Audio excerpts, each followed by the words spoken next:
తెలంగాణకు చెందిన ఆశిష్ అద్భుత ప్రతిభ కనబరిచారు. 23 ఏళ్ల వయసులో 62వ ర్యాంక్ సాధించి రికార్డును సృష్టించాడు. తల్లిదండ్రుల ప్రోత్సాహం వల్లే ఈ విజయం సాధ్యమైందంటున్నారు ఆశిష్. అతి తక్కువ ఖర్చుతో రాకెట్ను రూపొందించి దేశ సేవలో తన వంతు పాత్ర పోషిస్తానంటున్న ఆశిష్తో మా ప్రతినిధి ప్రశాంత్ ఫేస్ టు ఫేస్. భారతదేశం శాస్త్ర సాంకేతిక పరిజ్ఞానంలో అత్యున్నత స్థానంలో ఉన్నటువంటి ఇస్రో వెలువడినటువంటి ఫలితాల్లో తెలంగాణ యువకుడు ఆశిష్ 62వ స్థానంతో ముందంజలో ఉన్నారు.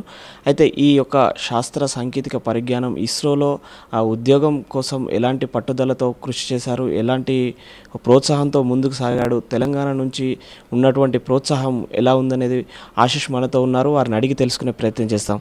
ముందుగా ఆశిష్ గారు, కంగ్రాచులేషన్స్ అండి.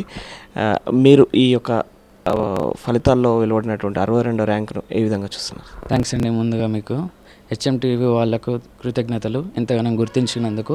నేను ఈ విజయాన్ని మా నాన్నగారికి అంకితం చేద్దామనుకుంటున్నాను. వారి ప్రోత్సాహం వల్లనే నేను ఎన్నో ఉద్యోగాలు క్యాంపస్ ప్లేస్మెంట్స్ వల్ల వచ్చాయి నాకు.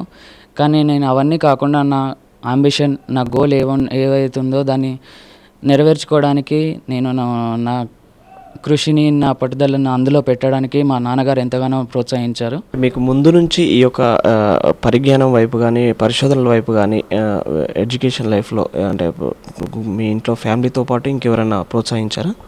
మా అమ్మ నాకు ఎప్పుడూ మనం అత్యుత్తమ స్థాయికి వెళ్ళాలి, మన ఫ్యామిలీ కుటుంబానికి పేరు తేవాలి అని మా అమ్మగారు నాకు ఎప్పుడు చెప్తూ ఉండేవారు. దాని తర్వాత నేను NIT ట్రిచీలో నా బీటెక్ కంప్లీట్ చేశానండి. అక్కడ శ్రీనివాస సుందరరాజన్ గారని DRDO అవుట్స్టాండింగ్ సైంటిస్ట్ అతను. వారు అబ్దుల్ కలాం స్నేహితులు. వాళ్ళు మాకు ఎప్పుడూ ప్రోత్సహించేవాళ్ళు, ఇలా మన దేశానికి ఏదో ఒకటి చేయాలి, మన దేశానికి సంబంధించింది ఏదైనా రంగంలో మనం ముందుకెళ్ళాలి, శాస్త్రవేత్తనయ్యి నువ్వు ఎలక్ట్రానిక్స్ ఉన్నావు కాబట్టి ఎలక్ట్రానిక్స్ శాస్త్రవేత్తగా అవ్వచ్చు, విదేశాలకు వెళ్లకుండా అవి చేయమని నాకు ఎంతగానో ప్రోత్సహించారు. దాన్ని ఈరోజు అది హెల్ప్ అయిందండి. మొత్తానికి మీరు ఇంత చిన్న ఏజ్లో సైంటిస్ట్ అయ్యారు. నెక్స్ట్ యూత్కు, మన తెలంగాణ యూత్కు కానీ దేశంలో ఉన్న యూత్కు ఎలాంటి మెసేజ్ ఇవ్వాలి? మా తాతగారు ఫ్రీడమ్ ఫైటర్ అండి, రామ్ నర్సయ్య గారు.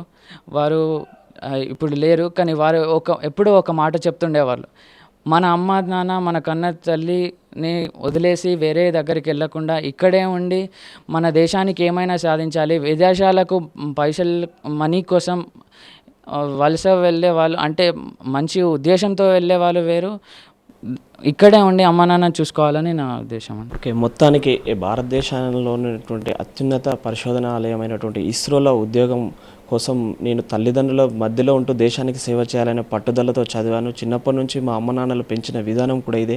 అందుకే ఇక్కడే ఉండి ఇక్కడే సేవ చేయాలని, అంతేకాని పొరుగు దేశానికి వెళ్ళి డబ్బుల సాయం అనేది కాకుండా ఈ దేశ సేవకే అంకితం కావాలంటున్నారు. అదేవిధంగా దేశానికి అవసరమైనటువంటి తక్కువ ఖర్చుతో, తక్కువ బరువుతో ఒక రాకెట్ను నేను నా కోరిక ప్రకారం ప్రయోగాత్మకంగా తీర్చిదిద్దాలనేది ఆశిష్ ఒక లక్ష్యం అని చెప్తున్నారు. ఆ లక్ష్యం నెరవేరాలని అందరం కూడా కోరుకుందాం.